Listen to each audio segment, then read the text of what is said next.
right, welcome. Thank you all for coming out this afternoon or this evening. It's great to have you all here.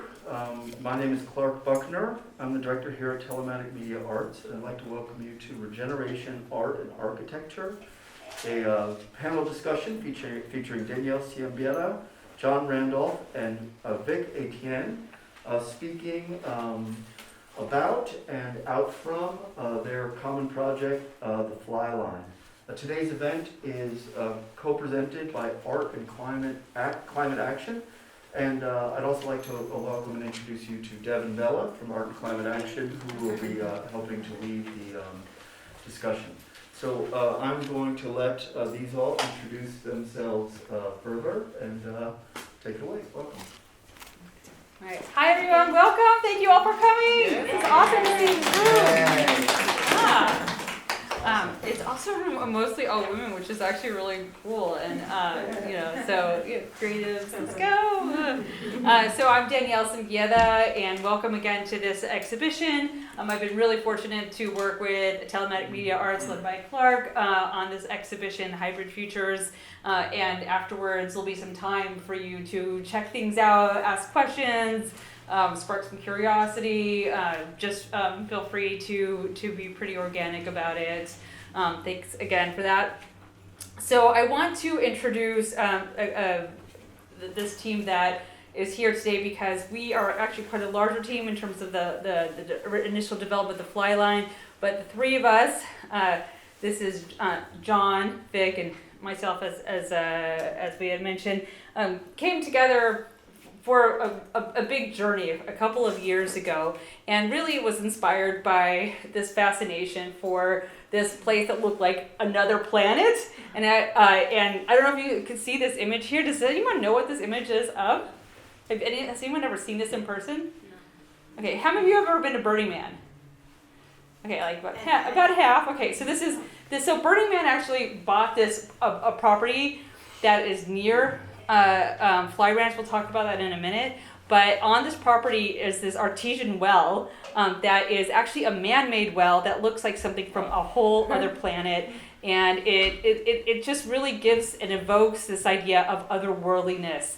And there was a competition to design infrastructure around this space, and I just couldn't help myself but say, we need to do this. Let's get a team together, and we'll talk a little bit about this as we get into the details of the competition.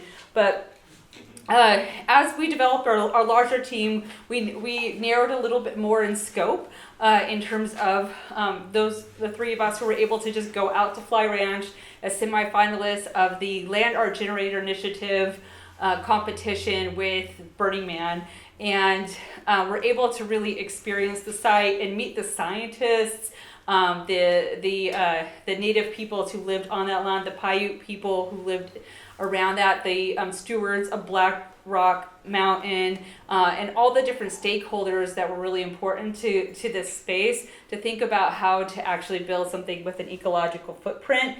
And that's what we're going to actually go into today. So it started out with really a ideas competition. I have been, as an artist who works at the intersection of emerging technology, the environment, and community, I've always followed this interest of how public art can be regenerative, how it can be energy positive. And there's an organization called Land Art Generator Initiative who was born out of the Carnegie Mellon with a public artist and an architect collaborating together to look at how they can actually manifest and think about how long-term public art pieces could actually be not just be net zero, but actually be net positive. And they've been doing competitions all over the world around this, and they brought this to Burning Man, and Burning Man's looking at this Fly Ranch platform as a community space. So there will be infrastructure, there will be buildings, places to sleep and live, commune, connect, and so in the spirit of Burning Man and with the principles of Burning Man and the methods of the Land Art Generating Initiative, there was a competition that was born. And so you can see this is sort of the region where some of this is taking place in the Black Rock Desert. And I'm going to let John speak a little bit to that and then talk a little bit about how we started to come up with our ideation around building essentially a performative boardwalk that also was a microgrid, or is a microgrid, that offers the opportunity to create space to mitigate the ecology, the natural land around it, to be both invisible and visible and beautiful at the same time, to be performative, but really also really generative in terms of generation of energy. And so we're going to go into some of the details of that, and the model is over here in that corner, and Vic is going to go over the more specifics on how that model has been built. And so I think that I'm going to let you want to go take it from here? Also, my name is John Randolph, and my background is in architecture. I'm actually an environmental designer, and I'm a kind of hyphenated designer. Okay, so architecture, industrial design, exhibition design. I design exhibitions off and on at the Museum of Craft and Design in San Francisco here, and I've done a lot of work with other artists. I'm also a design educator, and I've also designed a lot of furniture in my life. I started here in San Francisco in 1983. I had a company called Interim Office of Architecture, which became Randolph Designs, which is my own company now. And I have a deep interest since 2005. I've been developing some ideas around regeneration, around sustainability, around resilience, and climate change. And this is before climate change sort of became like the buzzword, right? And it all was triggered by the arrival of Katrina in New Orleans. And I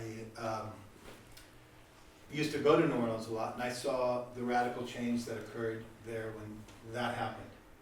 And it moved me to start to think about how I might be able to help people that live and work in the way of floods. And so I'm actually developing an idea now which I call FLOTUS, P-H-O-T-U-S, which is basically a type of community that is resilient and is geared for people who live in riverine floodplains.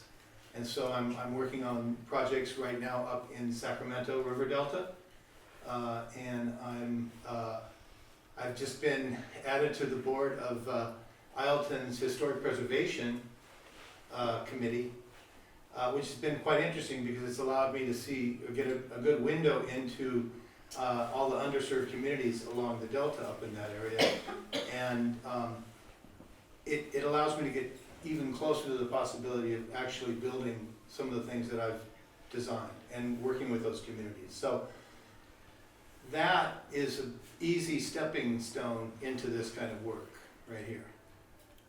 And I also want to quickly say a little bit of background. I want to augment what Danielle said. So Fly Ranch and the Fly Geyser that you saw at the beginning there, the Fly Geyser is actually man-made. And it was created by a person who was a farmer and a rancher who was looking for water for his cattle. And he began to drill, and he drilled 3 test wells. The first one came up hot. The second one came up hotter. And the third one came up really hot and spraying like the first image you saw there. So the spray basically is on constantly. It's not like Old Faithful, it's just always on. And there's a tremendous amount of off-flow or water that comes out of this geyser. And it sort of pools. And it cools as it pools. And it forms a really amazing hot spring. So this area around the Fly Geyser is very exceptional because it's kind of a man-made or human-made wetland, which is really weird. But it's been doing that for over 100 and something years. Yes, Where does the water come from? from underneath the earth. Yeah, I mean, it just like, Yeah, It's so not there's like a a, main there's an feed. aquifer there, this is on the base of this mountain range right here, which we call the Granite Mountains. So everything's pushing in this direction and in this direction right here, and there's a subduction plate that occurs, you know? And when rocks hit each other, it creates heat, friction, and it heats up that water to overboiling. So it's pretty extraordinary. And by the time it gets to one of the pools that you're gonna see in a minute here, you know, it's like 102 degrees, which is like perfect. And it's clean, and it's clear, and a funny little freshwater snail lives in it. We'll get to that Yeah, too. we will. So anyway, yeah, so, and this is an 800-acre piece of property that's owned by BurningMan.org.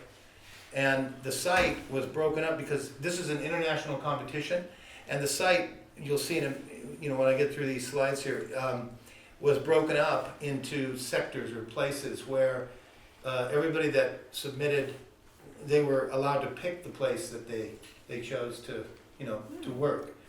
And we chose the Fly Geyser, but there are many other biomes in this area. Okay, I'll let you go. I'll do this. I'll just stand over here. Okay, we'll switch And places. if I'm blocking you, would please let me know. Thanks. So just so you understand the proximity, where this is, for those who've been out to Burning Man, so here's Black Rock City, which is pretty flat, and then not too far off from there is Fly Ranch. And by the way, Burning Man bought like half of Gerlach, Nevada, which is the closest town, so like a lot of the property around there they purchased, and then they also purchased some sites to fix some of the vehicles that are used, some of the art vehicles out there, and quite a bit of other property in this desert. So I would say a good chunk of it now is owned by the organization. Exactly. Okay. Anyway, this I'm not going to read this for you, but essentially it breaks down what our team did and who we are, and talks about what we've just talked about. So I won't. Okay, and there was a package about this thick, that they gave everybody to follow, and one of the main issues was that they wanted all the participants to follow the 10 principles of Burning Man, which is something that has evolved and has been with Burning Man as an event essentially from the beginning. I went to the second Burning Man on Baker Beach. On Baker Beach, yeah. And we got kicked off, and they got tickets. And then it went dark for 2 years, and then it sort of started to move out into the desert. So, but we didn't have these in place at that point in time. Okay, so this is the Fly Geyser, and these are people for scale. These people actually, the property is not open to the public. They have their, they bring groups in, and they're fairly controlled. But in the future, it is entirely possible that this will open up. And one of the things that's really important here, and what I'm going to show you, I think, coming up, is that this is actually a very delicate biome, and that just walking, running willy-nilly over it kind of trashes it. So the idea here was to create a path or a way for people to be able to experience the loveliness of this place without trashing it by creating a boardwalk and asking people just to stay in the boardwalk. That is the small little hot spring there. This is a funny view showing, this is an observation deck that's used, to watch the geyser here, and the path is very minimal. They have a little boardwalk in place, but it's in bad shape. And this was a sign. We started this project just before the pandemic hit. And our deadline was moved a year because it was a pandemic project, right? So we had never visited the site. We did everything virtually. We did everything from looking at Google and doing, all that. My background in architecture is I typically need to be in a place and taste it and smell it and kick the tires. And this is the first time I'd done a project that was just so completely detached from physical understanding of it. But in all of our searching, I did find this cute little sign here, begging for people to please stay on the path. And that's the sign that inspired this idea of a boardwalk. Another really interesting thing about the competition is that they actually, 800 acres, right? They scanned the entire site using LiDAR and gave us all of the topographic information, which is just astounding. And so what you're looking at right here are some of the pools and how deep some of these pools are. Some of the pools here, this pool right here is 45 feet deep. I mean, that's deep, right? So, we had very good information that we got to work with. And then, they also, we did a lot of things from Google, but also they provided a lot of infrastructure. You can see this is the observation platform and the little boardwalk that's in place, and the Fly Geyser is right in the middle of that. This is one of the big pools, and these are the docks that are there right now, so you can get a sense of scale. 20 people can stand on that dock, so you can see how big these are. And then again, you can see this sort of the Mickey Mouse, and for scale. Okay, and then also in our research, they had a tremendous amount of information about the biological component of the site, also the geological component of the site. And this is where we learned about this Progolopsis freshwater snail, which they had discovered actually in these pools way back in the day. And so it is protected, but it was also an inspiration point for us in that in looking at the site, it looked like what we wanted to do is to be able to move people through the site, but we didn't feel like a straight shot through was going to do that because it sort of hit some features because we could see the features in all of our LiDAR scans to kind of naturally say, hey, let's circle the most interesting part, which is the geyser, which starts at the origin, and then let's break out and let's base it on the golden mean or Fibonacci series or the golden triangle, whatever, golden rectangle if you want to call it. And it's an ancient geometry. That's Arabic right there. That's around 1200. So they were thinking about these ideas of sacred geometry early on, and so we applied it to the site right here. I won't go too deep into it, but basically there's one of the geysers. There's the second geyser, the old geyser, and then the geyser that we have is right here, the third one. And so, we applied some geomancy to the site and applied some geometry to the site, and that's how we formed our spiral. We applied the spiral to that map. We could see where, we would hit certain features we didn't want to hit, so we'd have to adjust a little bit. So, but it was very, very useful, and working closely with Vic, who did all the CAD on this, we really kind of nailed this. And this is our site in relation to the rest of the site. Okay, there's a better view, and you could take it from here for this if you'd like. Sure, I'll talk a little bit about some of the features here because we'll also kind of hit some of them as we move forward. But part of the infrastructure was beauty. We definitely wanted something that was could be both hidden and majestic, beautiful, but also something that can be designed for future generations. And so one of the things that we thought about was how can we create this as a performative platform? How do we look at this as a generative platform? So we created these different spaces along the curb, along the boardwalk for different experiences, and thought about it as a journey. So that's why we, the full range of what we call it was the journey within the mean.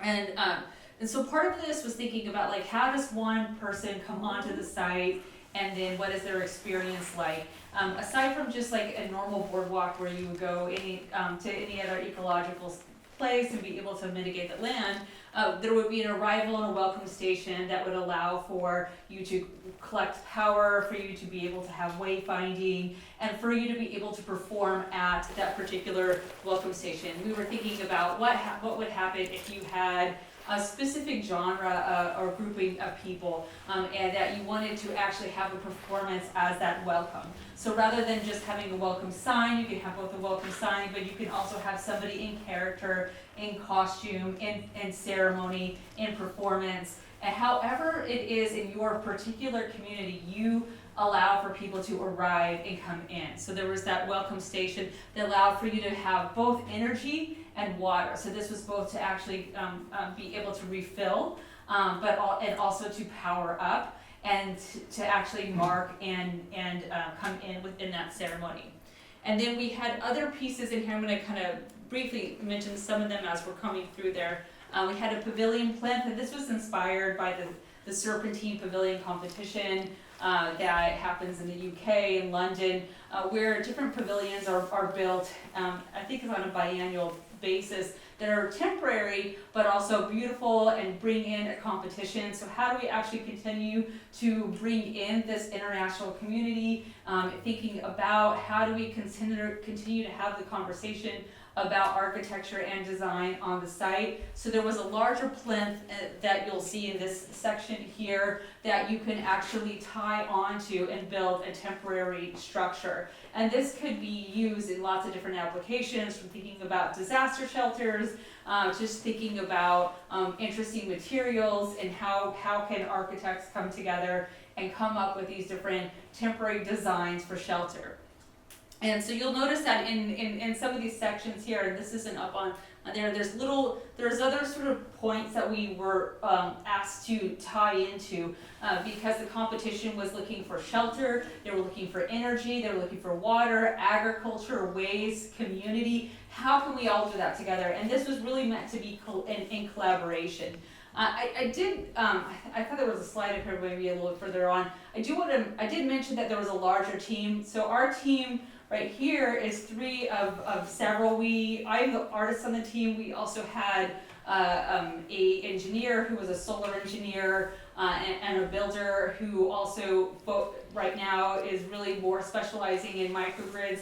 So he brought the microgrid system into the space. And then we had another energy expert to help sort of round out how our collaboration was going to evolve, and how things were going to contribute. So a lot of the more conceptual and performative pieces are what I brought to the table. And then also like gates, and we'll come back to that a little bit, but resonant gates, and this was allows for immediacy and radical expression and entry, and then a water plinth that allows for shelter, for you to actually consume water. We also had compostable toilets, and we realized that this is still going to be a space that people were going to go into the hot springs and bathe. How could they come out and enjoy themselves? We'll come back into that. They have to bathe before they go in the hot Yeah. spring, and then bathe after you come out. And the learning lab will come back into that. We'll show that in another slide. And the solar array, and then thinking about how do you honor land and space, thinking about meditation and salutation, and then where from what perspective are you coming into the space? So looking at that north, south, east, and west, what particular performative aspects come into that as you're going into there? So we'll come into some of those pieces as we move along through the presentation. Okay, so what you were looking at a moment ago really is a system, right? It has many parts that rely on each other component within the system to make a whole. And hopefully there's a synergy that creates something that's greater than the sum of its parts. And so this was very early sketching, ideation. I used a pencil. Sorry. And some very early sketches for how this system would be organized. And the general idea here is that, okay, you'd have to go back to the principles, but what we wanted to do is we wanted this to be built by people that were, part of Burning Man, not call the contractor, but to have people who are actually part of a Burning Man community be able to build this. So the system is designed to be modular. There's one repeatable unit, and that repeatable unit is approximately 10 feet by 12 feet. And it's made up, and you'll see in a moment, but you can organize that in a straight line. You could organize it to be very, very long or very, very short, and you can curve it because of the way it's designed. And it's also designed to be very transparent. So really, it touches the ground very, very delicately, and I'll explain in a second. But it's also, its structure itself is very transparent, so you can really see through it. It's not so much about the structure itself, it's really about looking out and away from the structure that doesn't pollute your view. This is an early sketch of it, 3D modeling of it. As you can see in here, there are solar photovoltaic panels. These are bidirectional or bifacial panels. They harvest electricity from above, but also from reflection from below. And then you can see each one of these modules. They work together structurally. They're flimsy as by standing on their own, but the moment you connect them, they become very strong. It becomes a truss. And it also allows for undulation over a surface that's going to be up and down and all of this. This is an overview. These are some early ideas around these sound gates, resonant gates. It's kind of hard to see at my angle, but anyway. I used a computer. Sorry. It's all right. All right, so I'll talk a little Yeah. bit about the some of the labs or some of the actual shelter structures that are on site, because these are also programmatic. So there are two types of plinths, and I'll let John talk about the materiality of them. But the first one, the water plinth, and this was like thinking about when you actually go to a hot spring. This is actually to remove the human oil, the human things that we have on us before you get into the natural and ecological world. I think this is part of thinking about, this is going to be a space that people are clearly wanting to jump into. While we were there over at Flyline, everybody every night ran into the hot springs. This was how everyone bathed. This is how everyone connected. And so this was not going to go away. So how do we actually think about creating a space where you can actually sit out and lounge and relax, and then shower, and if you need to use the restroom, but how do we do this in the most ecological fashion as possible? So we did do a lot of research on which particular compostable toilet companies were out there, what type of shower companies were out there. So we can pull back on that one in a few. And then there was also the learning lab. So how do we actually look at this as a learning space? So creating a bio lab on site where you can collect samples, where you can actually test your samples on site or store your samples on site. Those kits can be available. A lot of researchers use this space and are really diving deep into the ecology that is there. How can we have this as something that connects to universities, to the Army Corps of Engineers, to people who are really needing to actually understand how they can actually protect this particular space. And then we also thought about one of the things that we'll talk about in a minute is Gerlach is the darkest town in America, meaning that like you can see the full night sky, and how can you actually take advantage of that? So these plinths also open up to have an observatory, so you can actually see. This one here, right here, this one is on rollers, and you literally just push it, and you can expose this is a green concrete that becomes absolutely dead stable, and then you can bolt down all of your astronomical, equipment, and just pull this thing back at night, and then you can close it and lock it down in the daytime. These are very, very lightweight structures. They're designed to be rapidly deployed. This is a company called American Steel, and if you spend any time looking around, you're out in agricultural land, you may see some of these. There's a picture of one, I think, coming up here in a moment. There will be. But at any rate, you can put these together in a weekend with people who are unskilled. And that was one of the big ideas. But the operative word for the design behind these is shade. Because shade is the most valuable thing outside of the water that you can have on this site. Because this site can be 120 degrees, but it can also be 20 degrees. So it has an incredible margin of range of temperature, and it snows here. It gets hot here. This is one of those types of buildings. They just screwed them together, and it takes 3 people to tilt up an arch, and there you have it. It's very fast, literally a weekend. Okay, so this is another view that might be good because it sort of shows the components. You can see down there is our pavilion plinth. This one here is the north node of the sound gate. This one here would be the observatory. This one here is the Paanui water building that serves the hot spring. And then this is our energy harvesting, let's just call it a pergola, that basically gathers that energy. Batteries are stored here. There's an inverter over here on this side, which takes that battery stored energy, and if you flip that switch, it actually gives the energy back to devices that you're using.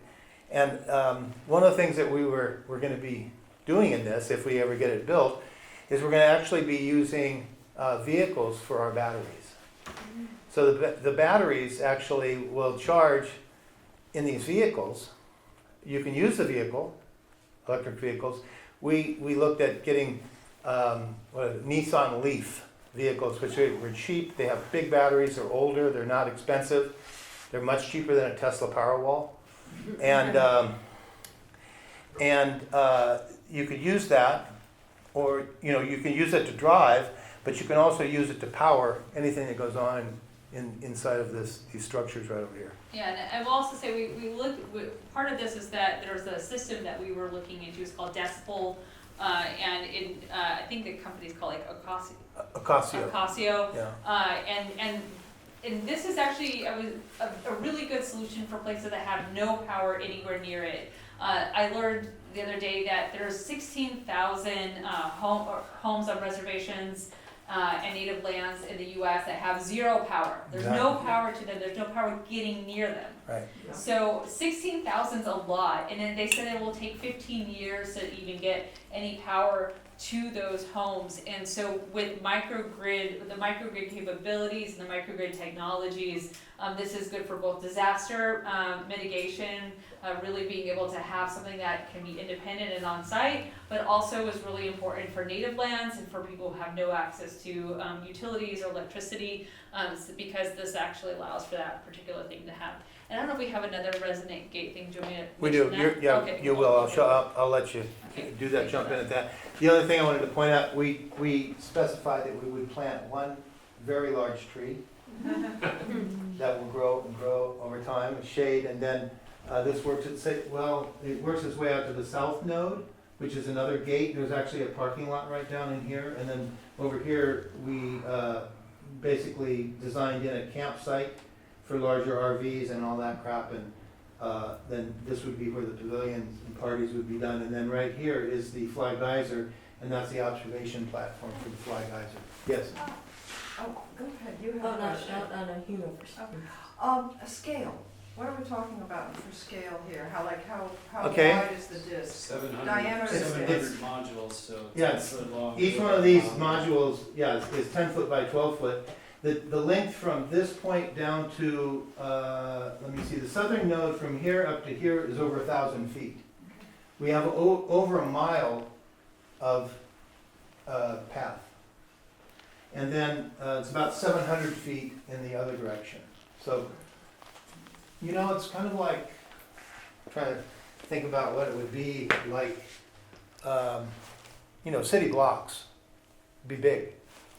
It would take you, if you walk 6 miles an hour, and that's 1.5 miles, then it takes you some time to get from here all the way out to there and then come back. And you stop along the way. Okay? Yeah, so one of the things we thought about as we sort of begin the journey and get to the, I wouldn't say end of the journey, but get to the salutation plinth, is how you actually know that you're there. How do you actually really get your mind and body set for that? And so we thought about creating these resonant gates that were more sound baths. So rather than having a gate structure where you have an you open it and close it, you are welcomed into that space with sound, and that can be programmed. So we would work with different sound artists that could come in resonance. One of the things that we thought about is what artists would we bring onto the site, and I think to think about this for future generations is rather than make any sort of decision on the exact art form that would go on site, we would think about, we propose designing an art council, local tribal leaders and other stakeholders, and curators who would be able to come in together and talk about like what is, for what length of time and what could be onto that site. So thinking about coming into that space with sound, and then along the path, for a certain distance, there will be audio amplifiers and sound exciters, and even natural instruments that actually pick up on wind and movement to make particular tones and noise as you walk down the path. But that would start first. You knew you were getting your experience by using the sense of hearing to come into the space, and then that would help markate as you move along, and it would also be able to change the tone and the active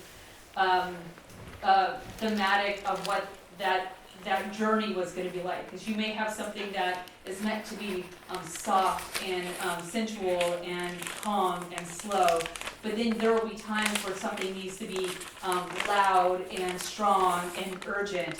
And so depending on what is happening thematically along the way, that's where you would come in to that sound gate with different opportunities for composers to be able to come into that space and add on physical instruments or just add on the tonal pieces. And just parenthetically, these symbols right here, they're actually astrological symbols. They represent, essentially two sides of the moon. One side for the south, this is the north node. The south node actually represents the past, and the north node represents destiny or the future. So there's some a little bit of poetry in here. This was a very early sketch for how we would handle things like the pavilion plinth, and basically it's 100 feet across. It's a concrete slab, and then within the slab will be designed anchors and anchor points that, basically anybody who comes and wants to do some type of pavilion would be able to basically just tie in or latch in and create, do whatever design they wanted. So this was just one idea where you could have a central pole, and you could make a spiral, or there's all sorts of things you could do. We did not take on the task of designing one of these pavilions because that's somebody else's. What we did do is provide basically a platform where you had ultimate flexibility to do whatever you dream. Okay, so this is quickly, now we're gonna get into just the components within this, within the Flyline. There'll be another view here in a moment, but essentially, we utilized some colored type of polycarbonate paneling to create a kind of pallor of light that went essentially along the path where we're harvesting energy. And we based it, and you'll see it in a moment here, but we based it on different views and different materials within the Flyline, and then we dragged those colors out, and that's what determined these colors. They're not arbitrary. And then here you'll see in a moment, we developed the idea, and because this is a dark sky, we did not want any lighting along the path. So we employed a material called Star Path. And Star Path it's actually a recycled plastic photoluminescent material that you broadcast onto the ground.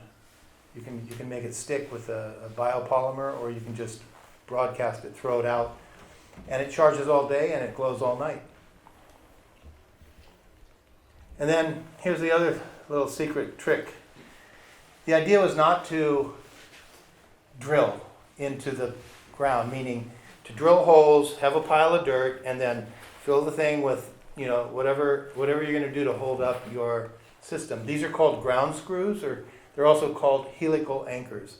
And helical anchors can be installed, that anchor right there can be installed without any digging, with that machine, and you can do them in about 10 minutes.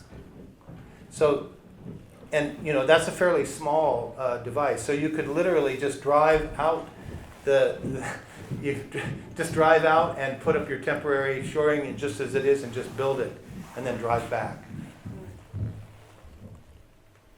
Okay, and then again, this is our green concrete. It's actually an interesting mix of low lime silica. It reduces the carbon footprint of concrete by 30%. And it translates to like billions of gallons of water if everybody would just adopt this way of building. We also use some unconventional, this is sheet metal that's used in high-rise construction that basically free spans like 10 feet, and it comes in 24-inch wide clips, and you can just clip it together, and then you just put your two-way electrically welded wire mesh, and then you just pour this material on, which is not solid concrete, but actually mixed from the kind of soil that is around the site here. So it will be exactly the same color as that soil on the site. And then again, here's the one unit of that system. It also shows something down here, which is called a water hog. This is it's called a rainwater hog. It was invented in Australia, where they have a lot of drought. And they're modular, and they hold 55 gallons. And you can gang them together, and you can hang them very easily, nice tucked up underneath the deck. And you can harvest rainwater, and you can move that rainwater back and forth. You can use it for irrigation or filter it and then drink it. There's a Star Path. Yeah, one of the things is because of we consulted with the I think it's called the Dark Sky Society about sort of how to mitigate this situation, and any type of like light is really harmful for the ecology, for the animals that are on site. Plus, people who grow up don't want a big, bright, glowing anything there. And it is contention to have Burning Man there for the rest of the community. They've been working really hard on a sustainability plan to try to really work with stakeholders and communities.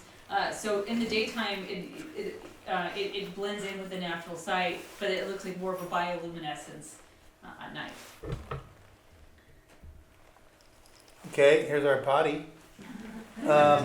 So this is an interesting. This is one of several companies. Blue Watt is what it's called, and it's actually based in the UK. And it's parenthetically very funny. I made a phone call to them to see if we could have a a Zoom call. And they passed me up to the president of Lou Watt. And she gets on the line, and she's an American. I'm like, oh, you're American?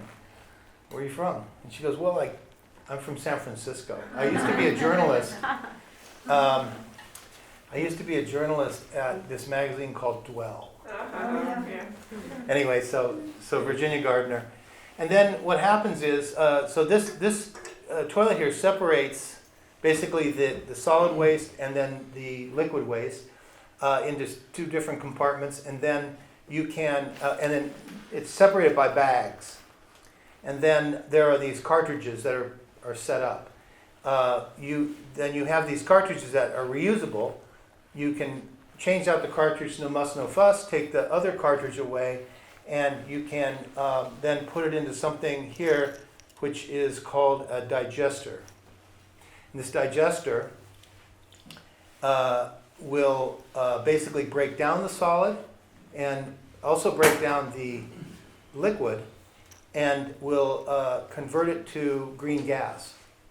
And then the actual solids that are left, they become compost, and with human waste. It also will break down any kind of shrubbery or any other organic material that you put into there. So it can all be done together, and it's not a very expensive, endeavor. And so all the waste would be processed on site. Here's our polycarbonate from a greenhouse company called Galena, which comes out of Israel originally, and then it moved to Italy, and now it's here in the United States. That have a very nice system with great colors. And then this is our bifacial solar paneling. So it lets light through, but it also creates shade. Okay, so this part of the talk, we're going to bring Vic in. And we're going to talk about the model, okay? So before we talk about the model, I'm going to just pass this around. So this is the mock-up right here. And did this in about 1 hour after a phone call. And you can see it over there, but basically it's designed to create a kind of infinite bounce of reflection of that section. You can see one is cockeyed, and the other one is perpendicular. And what that geometry does is it literally just makes the illusion of bending. So you'll see that it looks like the thing is going off in the curve that it wants to go off into. Okay, and you'll be able to see the effect over there.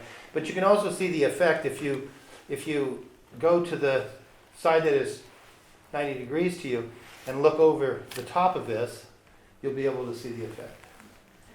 Yeah, and so I'll let Vic take over how we got to this model, but one of the things that our team has been talking about is moving this outside of the Fly Ranch space into a system that could be portable and somewhere else other than Fly Ranch, and think about how can we really look at this in other sites, and thinking about this as a microgrid system and a performance platform at the same time. But I think the model is what we worked on most recently, and Vic can take it from here. Hi, I'm Vic. I do building information modeling for large architecture firms, individuals, developers, freelance, high-end custom homes or very large 27,000 square foot buildings down to the beam, if you will. So comprehensive systems. My wife, my kids went to school with Danielle's kids, so she called my wife and was like, "Doesn't your husband do CAD?" And I was like, "Yeah." And they're like, "Okay, cool. Well, would you be interested in this project?" And I was like, "Yeah, it sounds really cool. When's the deadline?" They're like, "Oh, in 2 weeks." And I was like, "Wonderful." So we decided to do it. All these drawings were done in 2 weeks. I do, photorealistic renderings, but we didn't have time to get to that. But these are close enough to get the concept across. I worked a lot with some very talented and difficult bosses, but as a result, who ironically drew very much with pencils, old school architecture. Architects are not the nicest people sometimes, but beautiful drawings, and so they would have me essentially bring that into a 3D realm, and so that's sort of how the skill is developed. It was a pleasure to meet John and Danielle, because John and I actually do get along, which is nice. But yeah, so this module is a really cool concept. I love a lot about it, because while it provides a very a safe and unimpactful promenade to a biome, it also generates electricity, collects water, and provides a platform literally for experience and observation, education, all those things. The star path is a particularly brilliant material selection by John, I think, because going back to this thing, just imagine this, this amazing. I actually worked. One thing that really got me into this, I did a project on the golden mean in architecture school, and so I was really excited about this. But imagine this, 1.5 mile thing illuminated from night. I mean, just a massive piece of art, but also with this electrical generation components, and then everything else that they've described in a pretty surreal and wonderful setting. Be an alien landing strip. Yeah, right Night, here. right? Might have seen those guys once. Anyway, so these are the structural sheets. When they called me up, they kind of had just sketches and things, and they had this great concept, but the competition the criteria was very demanding, and they had a very specific 3 sheets with renderings and details and all of these things. So through John's sketches, I was able to develop this model essentially, or this model, which was the full size model. And each component you can see is now, since this is what I do, you break it down physically into actually how it is completely built in real life. And that is, to the left, is an exploded isometric drawing that shows the construction blown apart and those components coming together in the middle. So then 2 years goes by, we shortlisted, and Danielle had this great opportunity to have her show here, and she wanted to do something here. So we came down and we took some measurements of the space, and really took into consideration the actual space. We wanted to create a model to show the Flyline, but of course, making a scale model of something that's 1.5 miles, you're going to lose a tremendous amount of detail. So how to do this? And John's We lose money, because it's very expensive to build models. It is, and so we put our heads together and came up with various ideas. John was sketching while we were in a meeting, and I was drawing on the computer. So this was a very early rendition, and those are cool little concept sketches. And then, of course, that, which is brilliant. So that was the first CAD model, just, probably an evening, half an hour of drawing. And then I drew John and Danielle thinking about it. And then this plan here was really the progenitor of the final element of the model.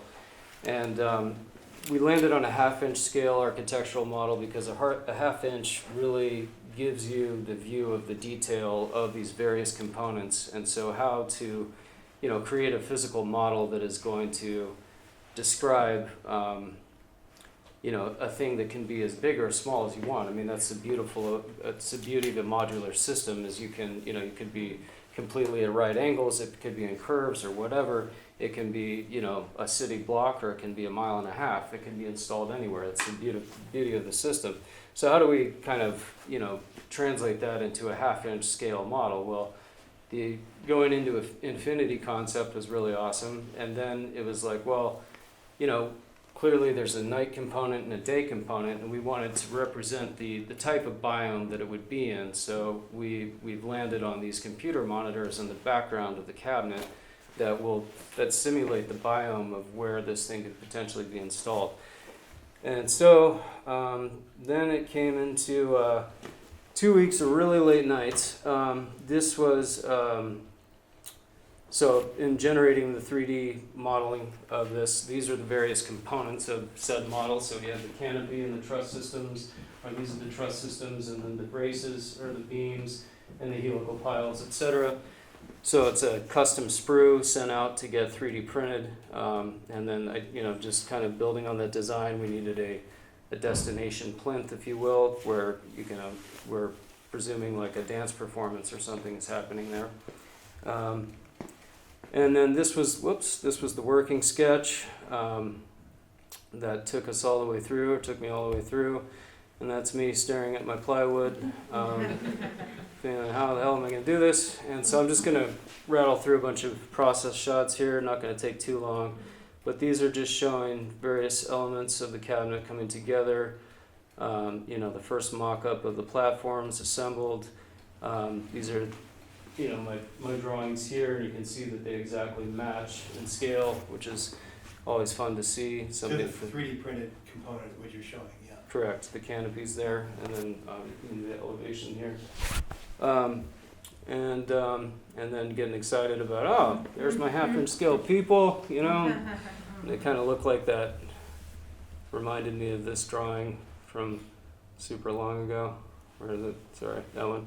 The kid in the middle. Anyway, and yeah, so there's that, and there's John, and that's the platform upside down. So using the helical piles as just broadening this into developing a construction system where you can have an actual platform there along as a node of the thing. And of course, the cool thing about this is you could go modular in any which way. I mean, this could be a central hub, it can be a destination, you could continue it further, etc. So it's modular in itself. And then this is just, continuing with the model here. And this is making terrain, so I made these very specific bases to go into the cabinet. And then this is sort of emulating a shoreline here. And, just giving it that sort of foreground of the biome in the background. That's my long list of the last night. And this is priming them. These are the people that I did. This is using a technique called zenithal priming, where you saw probably the plastic before was very basic and white and boring. And what you do is you paint these figures in a very dark color, and then from above you simulate light hitting the model so that you get these deep shadows, and it really brings out the elements of the model quickly. And there's the cabinet, and one of those, and that. And this is, so another interesting thing about this is, this being modular and rectilinear, it'd be easy to build it in straight lines, but what if you want to do something interesting like a curve or a golden spiral? Well, you'd have to have a structural element that will allow you that precision of angle to go. So you got to build a bridge between it, essentially. So these little, these would be additional elements that would be added for a specific site to be developed for whatever design it would be. In this case, it's 5 degrees there. So the concrete can't leak out. Exactly. And the sand here is simulating the star path, right? So, and then ultimately it becomes a solid, and you can see that it was quite mistaken. It's very difficult to get sand completely flat, completely uninterrupted, with some adhesive, because it's such a very fine granular material. Anyway, moving there, and this was just looking at it before we got the sucker rolling, and bam, there it is. And that was a nice moment.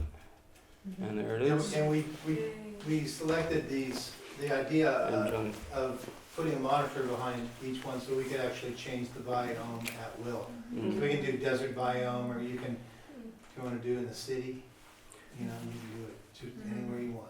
Yeah, and Danielle and Sally really, and her husband really came up with the hologram idea, which really kind of is the gem of it, and it shows. It's good. Anyway, that's about it. And there's Danielle and John thinking about it.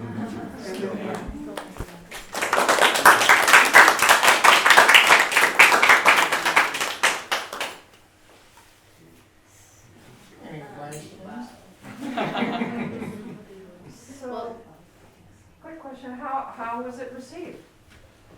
In terms of the competition, yeah, so we were selected, they selected 10 top finalists for kind of what they probably are telling everybody that they're pushing for. And then they brought us in, I mean, we were shortlisted. And what's interesting is, in looking at all the different winners, so to speak, is that really, I'm just going to say this here among friends, you know. Being recorded. Yes, good. Okay. Competitions, I'll be nice. Competitions, you know, a lot of times, you know, people like shiny things, right? And so they pick the things that are like, oh my God, that's really shiny. They don't really pick things that actually are shiny, but not as shiny, but actually more practical and functional. So we, as a team here, we pretty much went down and ticked off all the things that we could do with this. And it turns out that this is probably the most useful of all of the submittals for BurningMan.org and for the Fly Ranch, because it brings infrastructure to this place. And I can't remember there being really, there was something called the Solar Mountain. All of this stuff was like, I mean, crazy expensive. We're talking about tens of millions of dollars, right? And just very pie in the sky, you know, very, very, yeah, fabulous. And we were like, no, you know what? We're just gonna put our jeans on and roll up our sleeves, and we're gonna provide something that actually will work. And we do believe this is going to work. So that's what we're looking for, is a way to test it, a way to build a component of this, and maybe 3 or 4 of the segments to make sure that it stands. We work, you know, we do the engineering, do a beta test, and see how that goes, and maybe it's something that has legs. Yeah, so there's about a little over, I can't remember, 200 plus entries, and so I think we came in number 17. So pretty close to the top. Ours is definitely very pragmatic, I would say, in Yeah. terms of its ability. Yeah. So it received pretty well, and then they did have us come out to present to a lot of different people, other finalists and their donors. But yeah, so I don't know where they are in that process, but I did, you know, reach out to Matt, who's the Fly Ranch director over there recently, so we'll find out. So what do you think it'll take cost-wise to build this? It depends on how big, where. Like what you designed for Fly Ranch? I think we did mark that up. We had one of the things we had to do, and I forgot to bring the book. There is a book about this too, Yeah. and we can send this to you afterwards. We did have to talk about how much energy it was going to produce, and then kind of some costs. I think we did do some cost estimates, and it was pretty reasonable. Yeah, I mean, it wasn't. It was like $2,500 a module. A module, yeah, So- per module. Like, we were using things like railroad ties. Railroad ties are $8 a piece, okay? And I'm talking about big railroad ties, because they're all the same size, all the way across the country. And they've got so many of them. So, you know, got pricing and all that. The most expensive thing would be the solar panels. Yeah, But that also generates income, right? Because if you're, yeah, it pays itself off. Well, and so you guys were thinking about using electric cars as the batteries. Yes, So like, where would those go in the grand scheme of how? it was they would designed? probably be parked somewhere near the water building. Or Okay. between, somewhere where the observatory or the water building would be, probably next to the water building, because that's the outbound side of the curb, and there's a direct shot to where people camp and whatnot. So, you know, we didn't get into that level, Well, but also, the one concept is that they would be using those as maintenance vehicles all over the property, so Yeah. while they're draining the energy, they just refill it, so they're functional batteries that are recycling themselves while the energy is being Yeah. developed, so. Yeah, the Flyline is designed for an electric truck, a small electric truck, not a Cybertruck, a small electric truck. Okay? I wanted to just mention a few things. So, well, first, congratulations, like, on this project. Thank you. It's so exciting, and just like as a thought experiment, like, I hope to see it realized, but like just how this could be applied to other aspects Yeah. of festival making, exhibition making. And there's so many components of this project that are so intriguing and exciting. One of the things, so just from like the ideation to the design to like the materialization of it in all of its current forms, but just the way that you're connecting it to the geography, the geology, the life cycles, the life systems, the biodiversity that's on site, as well as you're bringing such a cultural awareness and cultural sensitivity to the project as well. Like, it seems like you really have thought about this so holistically. And when I was reading about it just in preparation for this, you mentioned something around radical expression.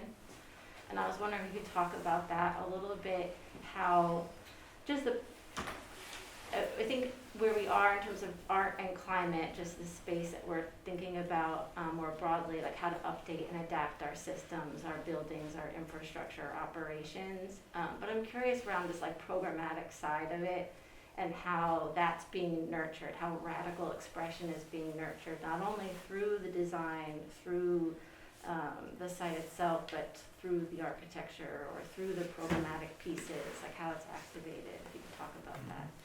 Yeah, good question. Yeah, so it was really important that this is also an artistic platform. Like, there are so many pieces in it that different types of artists can come into that space. And thinking about that, in terms of who is going to be coming to that, and the Flyline community, they were looking at for possibly renting this out as like a conference center. If it's a conference center, I was thinking like, who would want to come here? And I was thinking it would be really fun if you had some, kind of a coven, a creative coven who came in with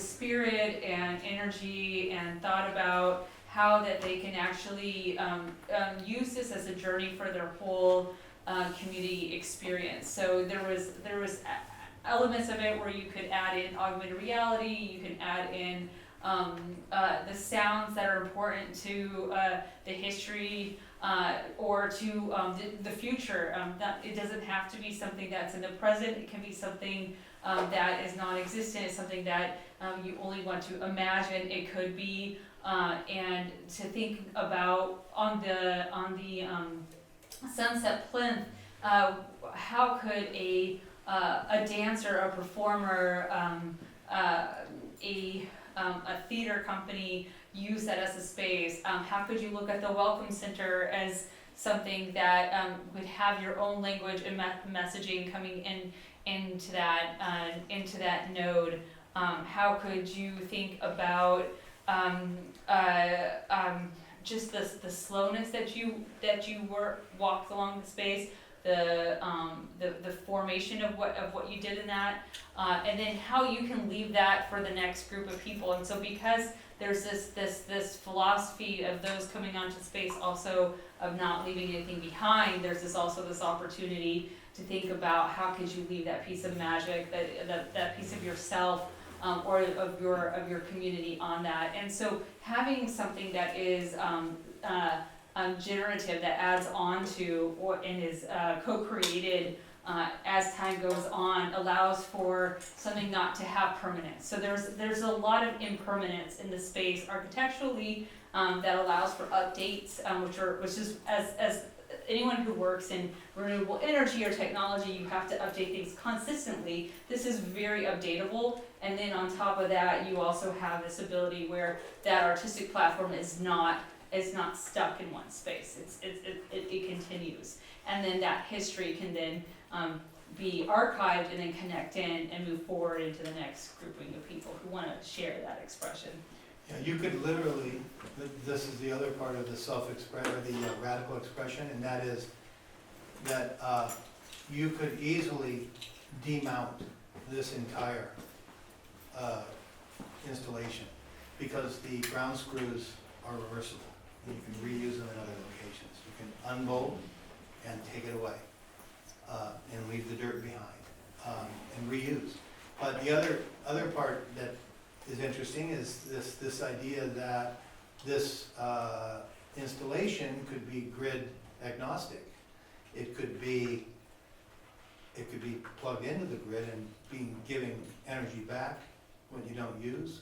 But it could also just be something that you're completely on your own and you're not dependent. So, and I think we need more of that kind of thinking.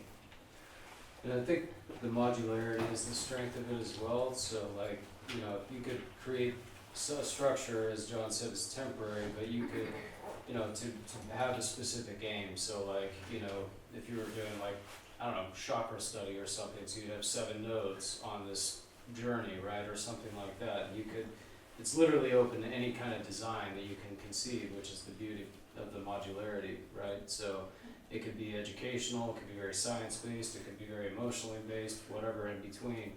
And the system allows, you know, for that sort of conception, which is cool.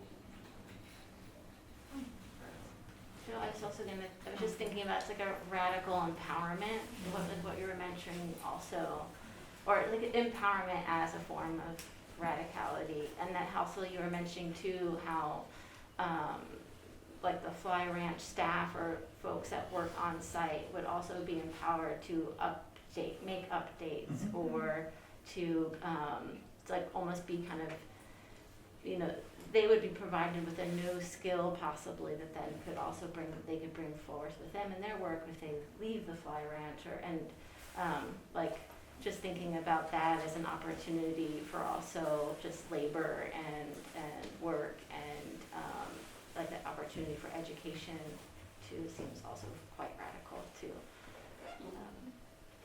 Yes. This is so fun. It's really great. I especially Thanks. liked hearing you just talk about that it can be disassembled, and that being sort of baked in. That seems so like essential and radical, like Devin was saying. Quick 2 sort of questions, and you may not have the answers for these, and that's okay. But I'm so curious about this one tree. And like who? I am What kind of tree is That's what I was No, that? there's a whole list of trees that actually grow somewhere in this area that actually do very, very well. Yeah. But we didn't really get too deeply into like precisely what it is, but essentially it would be a tree that doesn't leave. It's a juniper. We researched the site, and they do Yeah. actually get that big, Yeah. and they're actually that's their climate biome, whatever. Yeah, They and there's not much leaf fall or leaf litter. It's the biggest tree that Yeah. grows in the desert, Yeah. basically. Exactly. Amazing. And also just ripping off of that, did you guys have any sense, you know, in your research on the site, what other maybe like non-human communities might be enjoying, like your shade baking Yeah. and other? Yeah, we thought about Yeah. that. One of the other reasons why, so the site, you know, it's got little rivulets, it's got little gullies, it's got rocks and bump up, and so it's kind of all over the map, and we're trying to keep it consistent, you know, between 24 and 30 inches above the ground.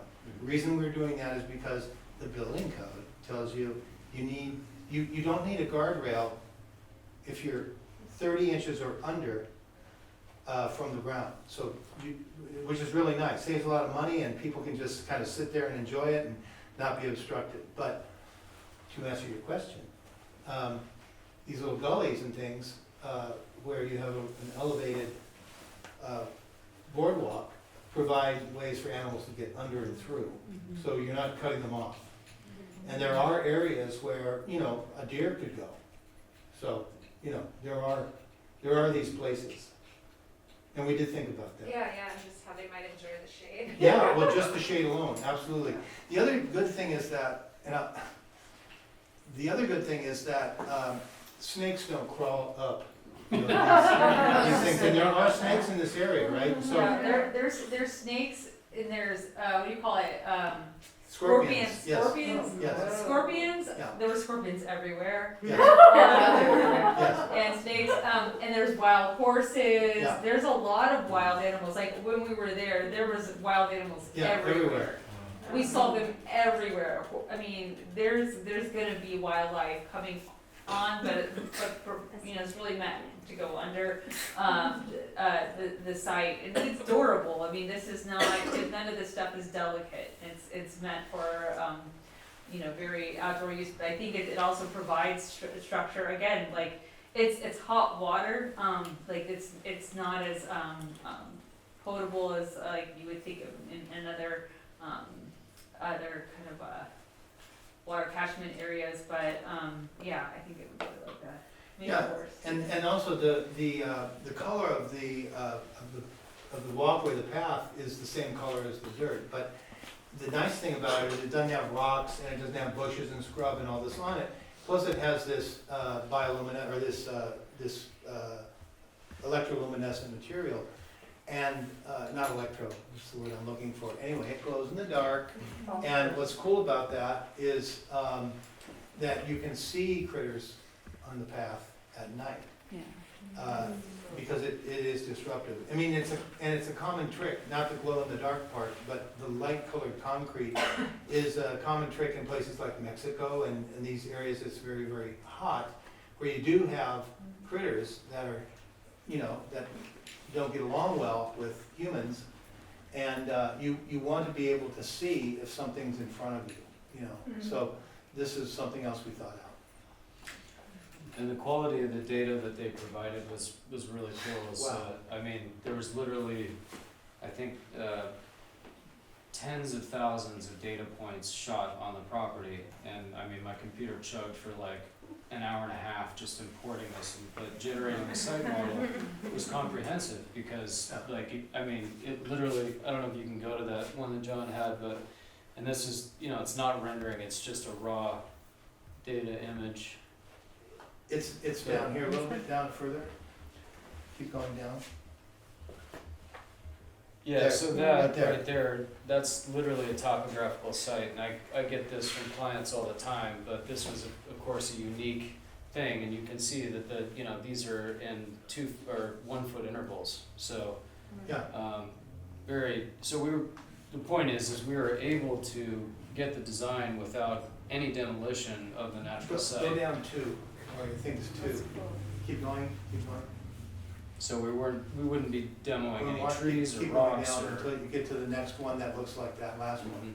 Keep going, What? please. There we go. Okay, all right. Yeah, so, you know, that's what allowed us to avoid, you know, that rock. Mhm. You know, that we Yeah. could clip in this direction, and then here's a note from Vic saying that these might be in the way. So, you know, what do? Right? Do you adjust things this way? Do you shift them this way?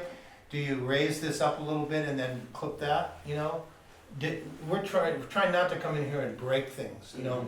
Of course, if we have to do that, then it has to be really justified. But still, it did allow us to find our path.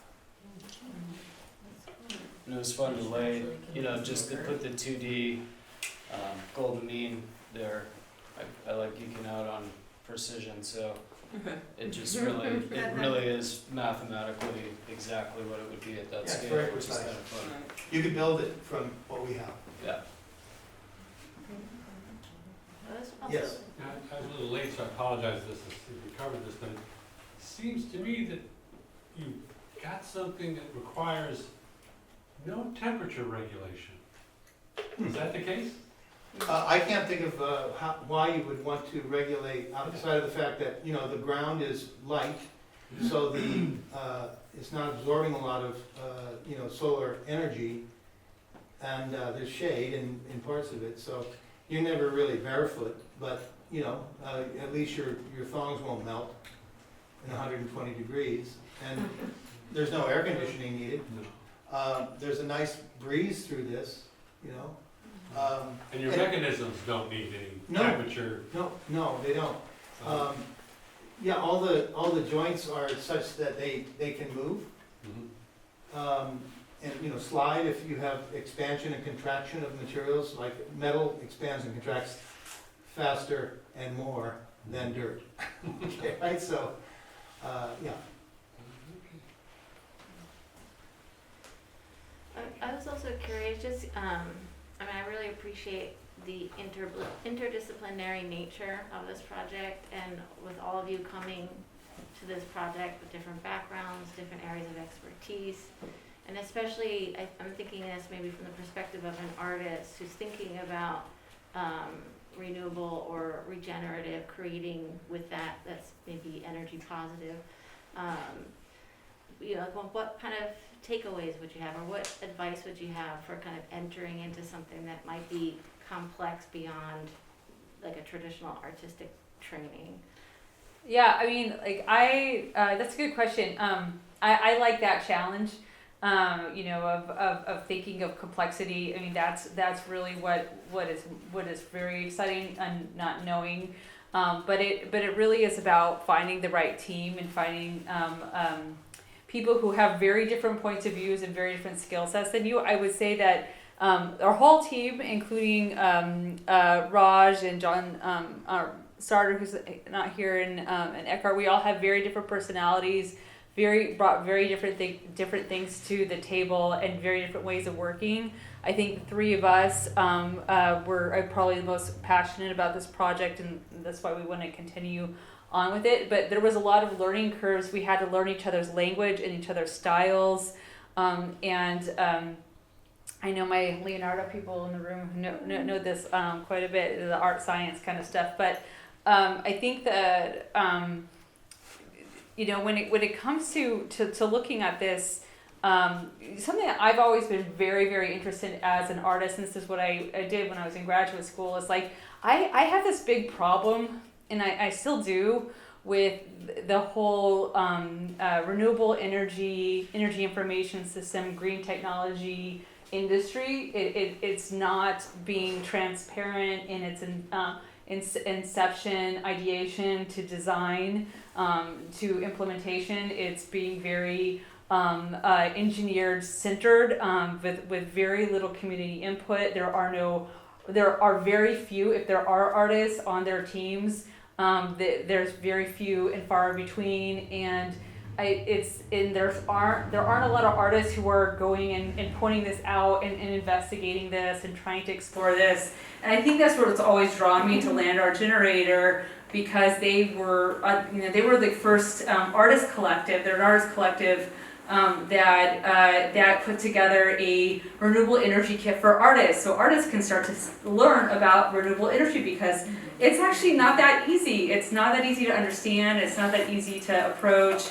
And they had a whole kit with like a booklet on it. They created a game with Monster Tone Collective on how to work collaboratively with engineers, with builders, with community members, with designers, how to like come and approach and start to like understand and build that joint language. You can't be afraid to try something that you don't know. And I think as you go around this exhibition, you'll see like there are very, very different subject matters, because a lot of it has to do with like you have to be in that mentality to say, okay, I really don't know anything about this. I'm going to just keep trying to investigate it until I get it right, or I understand it enough, or I can find somebody who's willing to share that language with me. And I'm very lucky to have John and Vic, and I think the three of us work super differently. And as Vic is very, you know, as known, is very, very good at being precise, and I'm like all up here like asking these questions in different spaces, and he understands that that's where I'm going to come in, and I understand that that's where he's going to come in, and John has to come in the middle and say, okay, we're going to work it this way. But I think this is really important when thinking about these big problems. This is how we start to think about solutions. Like all of these solar renewable energy designs are coming out, from cars to homes to microgrids. I know, Carol, you're working on a lot of this. It's like, where are the artists in this conversation? Right. You know, artists are coming in, they're not just coming in to decorate what you're doing, they're coming in to help you think about it. help talk about the problems, help look at where, ask some of these questions you may not be asking, help, bring out some of these design ideas that may have been left, and bring it back out to the community. And I think that has to do with the artists being willing to know that they are not going to be comfortable, and they're not going to know everything, and they're not going to get it right away. And then the people who bring them in, the engineers, the scientists, have to be like, okay, well, the artist is halfway there, and we just have to work on a common language. We have to understand each other, and we have to be in that play space. We have to play in order to be comfortable and build that trust, and then we can start moving forward into this. Yeah. And to add on to your question about what would you recommend, to people who are starting out or people who are in their practices now. I have a lot of experience in collaborating, and one of the main things I ever learned or always bring with me is to leave your ego at the door Yeah. when you're talking, and really don't have all the answers. Ask the questions. You got to find the right questions to ask, and then listen, right? The other thing I wanted to say too about systems like this, this is bigger than we are, is to be able to make it scalable. So in other words, ideally it's open-ended. You could just keep going with this. The other thing you can do is actually you can make it, this long, right there. And in fact, that's something I'm working on right now. I'm working on actually a dock that floats and generates electricity for the boats that should be electric but are, not right now. And also, I'm working on a floating, basically a floating home outpost. I call them riversteads, and they would have this infrastructure on their docks. And so this is something I'm very close to maybe getting tested. It's very exciting, but you gotta, I could take a chunk of this and everything that we learned about this and apply it to that. What I had already studied went into this. So it's the feedback loop. There's a lot going on, that's useful in a lot of other places. So scalability is an important component to anything where you have a system. Any other questions? Have you seen the elevated walkways that they have at like Muir Woods and up in Yosemite, that big trees? I mean, super heavy, Yes. and I'm worried about the crushing the redwood roots that Right. exist horizontally, and then the big tree falls right on it and crushes Right. it anyway. Yeah, it's like a cartoon. So, I mean, I would have thought, something light like this in there would have been so much better, and when a big tree crushes it, we just Fix it. re-tinker toy it again. Yeah, and plug it back in. It's like Legos. You just take Yeah, I'm just so appalled by what they've done, actually. Well- And they're trying to make it better, Yeah, and then you also have issues like liability, right? So engineers get involved, and then it just gets all chunky. That's right. Super chunky monkey, not cool, It's really. I mean, it has to do different things, like, we're only spanning 10 feet in each one of these red or green colors, right? So we can afford to put down some structure and make it very, very light by doing it that way, right? But, in places like Muir Woods, they're trying to span 30 and 40 feet, well, they need members that are like this big, and that's really expensive too.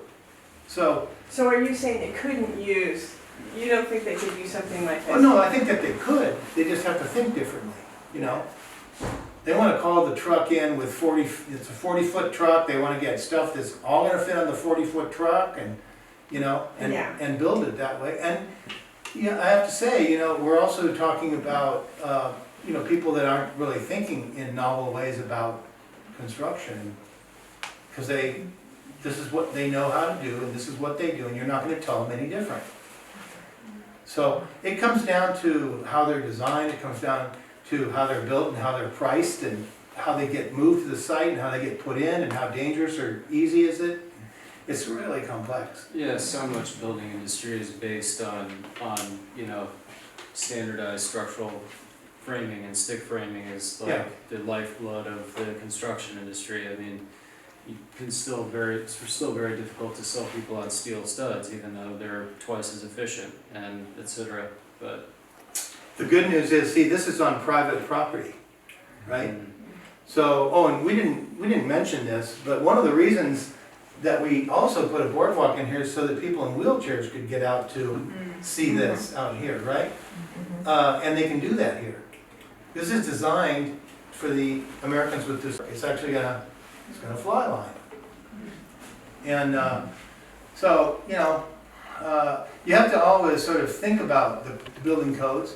The building codes apply to this, but there's certain things that you don't have to jump through if you're doing this on private property.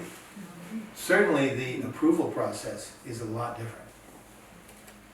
If this was being done on government land, I'd be dead by the time we saw this. It'll be 40 years.